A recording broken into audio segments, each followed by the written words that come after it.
What's going on, everybody? Welcome into episode 16 of the MudWatch Sports Podcast on this Monday, October 28th, 2024. I'm your host, Zach Malamud. Hope everyone had a great weekend and happy Sports Equinox Day, one of the most exciting days of the year with all four U.S. leagues in action today.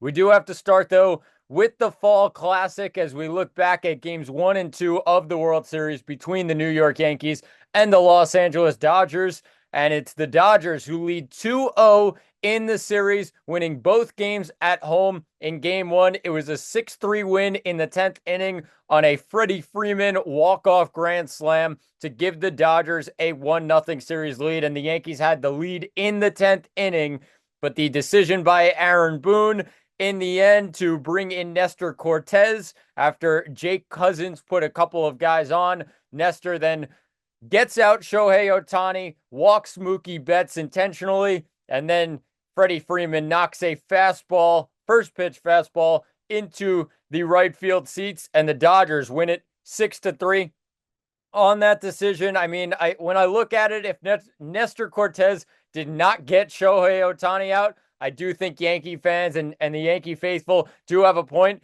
However, he did get Shohei Ohtani out. That's why he was brought into the game, Nestor Cortez. He gets that out. Yes, the runners move to second and third. They just need one out to go. And yes, it came down to Nestor Cortez going up against Freddie Freeman. Probably not what the Yankees wanted, but I do know that he did get Shohei Ohtani out. And that was the priority when they brought him in. Yankee fans had a lot of anger about Tim Hill not being in the game. I don't know if Tim Hill would have actually gotten Shohei Ohtani out. I mean, we're talking about the best player in the world right now in Shohei Ohtani. It's hard to say that Tim Hill, as hot as he's been in the postseason, could get a player like that out in the 10th inning in the big moment. So, I mean, the Yankees have been proven wrong in this spot. However, I do side with Nestor Cortez being in the game. However, I look at Nestor Cortez and say, yeah, that's a terrible pitch. I mean, he chose the wrong pitch there. It's a first pitch fastball, which was actually framed to be up high by Austin Wells. And all of a sudden, it's right in the sweet spot in the middle in part of the zone from Nestor Cortez. And that's perfect for Freddie Freeman, who will knock that out of the park every single time it's hit there. But the Yankees then had the chance to bounce back in game 2. I mean, they had the opportunity in this game, but the Dodgers obviously got out to a 1-0 lead. Tommy Edman hits a home run, and how good he's been so far this postseason. I mean, he's been red hot for the Dodgers. What an impactful hitter for them. Then Juan Soto ties the game, hits a home run off of Yamamoto. That was the only hit, though, that Yamamoto allowed all day long, and that's a problem for the Yankees. I mean, their advantage in this series was supposed to be starting pitching, and they're only allowed one hit by Yamamoto in game 2. Not a good sign for New York, and they just could not get anything going against Yamamoto, and credit to him. I mean, he had his best stuff in this game. However, the Yankees, you got to just put runners on base and really challenge Yamamoto, and they were unable to do that in game 2. And then the Dodgers, of course, get some runs in, and Teoscar Hernandez, followed by Freddie Freeman, back-to-back home runs and a 4-1 Dodger lead. And then it was only the third inning at that point. And then Yamamoto, like I said, shut things down. Only one hit allowed in 6 1/3 innings pitched. Stanton then hits a single in the ninth, to make it a 4-2 lead. And then the Yankees leave them loaded.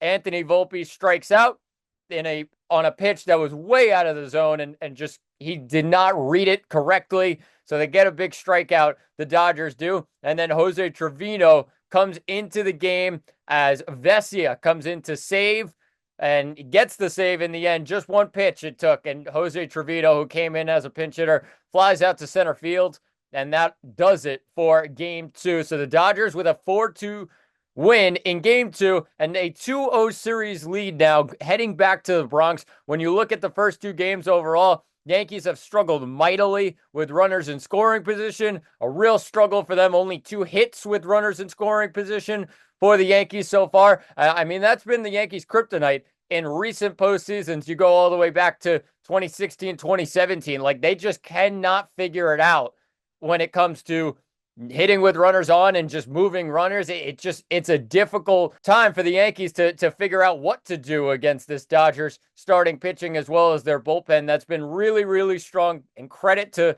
those guys for Los Angeles. But the Yankees just got to get some big time hits. I mean, they cannot rely on Giancarlo Stanton, Juan Soto each and every time to be on one end for the Yankees and getting the big hits, and then the rest of the lineup, the other 7 in the lineup, just not really helping them at all. And it's a hard time for the Yankees. It's a hard time for Yankee fans, but the Yanks do have to figure it out as we look at tonight's game. And we look at game 3 of the World Series. Dodgers, like I said, lead it 2-0, but they now head to the Bronx, and it's going to be Walker Buehler on the mound taking on Clark Schmidt. Walker Buehler's last start was a great one against the New York Mets.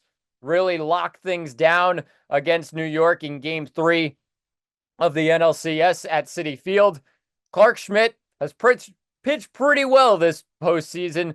No decisions yet, but a 3.86 ERA, a 1.29 whip, 9 innings pitched, 9 hits allowed, 6 strikeouts, only 1 home run. And when you look at Walker Buehler, what he's been able to do, 2 games, one of them he got roughed up against San Diego, and the other one, like I said, he went up against the New York Mets in a big-time win for Los Angeles in that game 3 in the NLCS. So should be a very interesting pitching matchup tonight. I think when you're looking at it from the Yankees' point of view, you know that Walker Buehler is not at 100% and not the same pitcher he was just a couple of years ago when they were putting him really in the Cy Young voting. I mean, he was rock solid. Then the Tommy John comes in, and obviously he's struggled a little bit since he's come back, not at 100%. Has had some good games here and there, but not fully the Walker Buehler that we saw, like I said, just a couple of years ago. As for Clark Schmidt, just has to keep the run count low. I mean, just don't get the Dodgers on the board and don't allow them to put a rally together. Like, I think when you look at Clark Schmidt, it's kind of going back and forth with that, and he just has to have his best stuff tonight. But for the Yankees, I mean, they have to get on the board early in this one. Get the offense going, get some level of optimism in this lineup. I mean, just struggling on the road the last 2 games to put up runs, 3 in game 1, 2 in game 4, and a lot of them just came late in games and not really in the prime spot where we've seen the Yankees in the first 2 series get those big hits and those big runs in home runs, whether it's been Soto, Stanton, maybe even Judge, if you go back to the Cleveland series. Just timely hitting, and the Yankees need that big time tonight as they look to come back from a 2-0 deficit. But now they have home field advantage for the next 3 games, and you have to take advantage of that. You definitely need to rely on this home crowd that's going to be very loud in the Bronx tonight, tomorrow, and the next day. I mean, when you look at the Yankees at home, it hasn't been great this season. The Dodgers, however, have not been fantastic on the road either. So I think when you look at that, this one, it's going to be a cold night in the Bronx. They have to figure things out, the Yankees do, especially with this lineup, and not allow the Dodgers to rely on their hitting to get them over the line. I mean, the Yankees bullpen as well as Clark Schmidt have to limit this Dodger lineup from breaking out in this game 3. And if they do, it's going to be a long, long day for the New York Yankees, and then they'll be down to their final game of the season tomorrow night. So they have to lock things down. It really is a must-win game for New York as they look to come back, like I said, from that 2-0 deficit to Los Angeles. But should be an interesting one. 8:08 tonight. It's Buehler and Schmidt on the mound. Dodgers, Yankees, Game 3, World Series at 8:08 tonight. Let's jump to the world of football as the New York Jets lost an absolute stunner to the New England Patriots on Sunday. A 25-22 win for the Patriots in New England, and just the second win of the season for the New England Patriots, and their first since week 1 against Cincinnati. I mean, when you look at it for the Jets, they fall to 2-6 now. And this season's over. I mean, it is done. When you look at the Jets roster, plus the fact that they are fighting to get into playoff spots and ultimately be a Super Bowl contender, losing to the Patriots really just ends the Jets season. They were 7.5-point favorites coming into this game, and they absolutely blew it. I mean, when you look at what the Jets were able to do to the Patriots weeks ago, this is not the same Jets team that we saw on that primetime game on Thursday night where they beat the Patriots 24-3 just over 1 month ago. When you look at the Patriots in this one, not a great game. They just did more than the Jets. And when you look at Aaron Rodgers, went 17 of 28 for 233 yards and 2 touchdowns, no interceptions, solid stat line. However, when the big play came up and when it mattered most, the Jets did not get the job done. They scored a touchdown with 2:57 left to take a 5-point lead. Couldn't get the 2-point conversion, which was absolutely huge in this game. And then you look at the Patriots come down the field, drive down, 22 seconds left. Ramondre Stevenson gets the touchdown and then the 2-point conversion as well for Stevenson. But, I mean, it was back and forth and trading field goals. But the Jets are a disaster. I mean, really one of the worst teams in football. You have to say it right now. 2-6, a team that was looking for a Super Bowl. I mean, it's just absolutely unbelievable how the Jets can lose a game like this. And yes, they were leading for some parts of it. It just was not good enough. And Greg Zuerlein deserves some blame. Obviously, some big kicks being missed by Zuerlein throughout the game. And I think it could be the end of his run with the New York Jets in the next couple of days. It wouldn't surprise me at all. But, I mean, the Jets 2-6. And now they face the Patriots, one of the worst teams in the NFL that's really going through a rebuild period and relying on Drake May, a rookie quarterback, to help advance his chances for future years. And he wasn't even in the game for the second half. It was Jacoby Brissett after Drake May went out with a head injury. Just an absolutely devastating loss in the end for the New York Jets. And they definitely have a lot of questions to answer after this one. And Aaron Rodgers said, yeah, they have to get out of this dark period and find peace. I mean, he's just unbelievable what he's been able to do in front of a microphone, but he hasn't been able to do it on a football field. So that's a problem for the Jets, who look to now just bounce back after this one and really advance with their season and go on. But it's hard to find this team in the playoffs at the end of the year. It's hard to find them anywhere close to a Super Bowl. Now all of a sudden, what do they move on to next year and go for it again? There's just no optimism here as they lose to the 1-6 New England Patriots. I mean, just it's ridiculous what the Jets have been able to do this season, and not in a good way. So the Jets fall to 2-6. Patriots are 2-6 as well. New England gets a 25-22 shocking divisional win at home. I mean, a disaster for the Jets, and they have to bounce back from this one, but a 25-22 loss on the road in New England on Sunday. Let's head to MSG as the New York Knicks are in action tonight in a great matchup against the Cleveland Cavaliers. Cavs come into this game feeling real good at 3-0. Knicks come into this game at 1-1, but 7:30 tonight, a great matchup between these two teams that know each other very well. Obviously, some postseason series between the two in recent years. And then when you look at it for the Knicks, they're coming off the win against Indiana. I mean, they played very well in that game, really locked down Tyrese Halliburton, who went 0 for 8 from the field in that one with 0 points. I mean, a great performance by the Knicks and a 25-point win. They were gifted for that one and a great bounce back after the opening night loss to Boston. And the Cavs, on the other hand, yes, they are 3-0, but they get their toughest test by far in this one, heading to MSG and playing against this Knicks team. When you look at the Cavs games so far, Toronto, Detroit, and Washington, I mean, that's bottom of the East, and they have to get wins from other places. They know that, and it comes down to more of the tougher games for Cleveland than those games at the bottom of the Eastern Conference. And when you look at it tonight, a 7:30 start with the Knicks coming in as 3.5-point favorites, as well as the total sitting at 222.5. I look at the Knicks and say, all right, well, they should take care of business on their home court tonight. The question is some of the injuries. Miles McBride is a game time decision, and Josh Hart as well is a game time decision.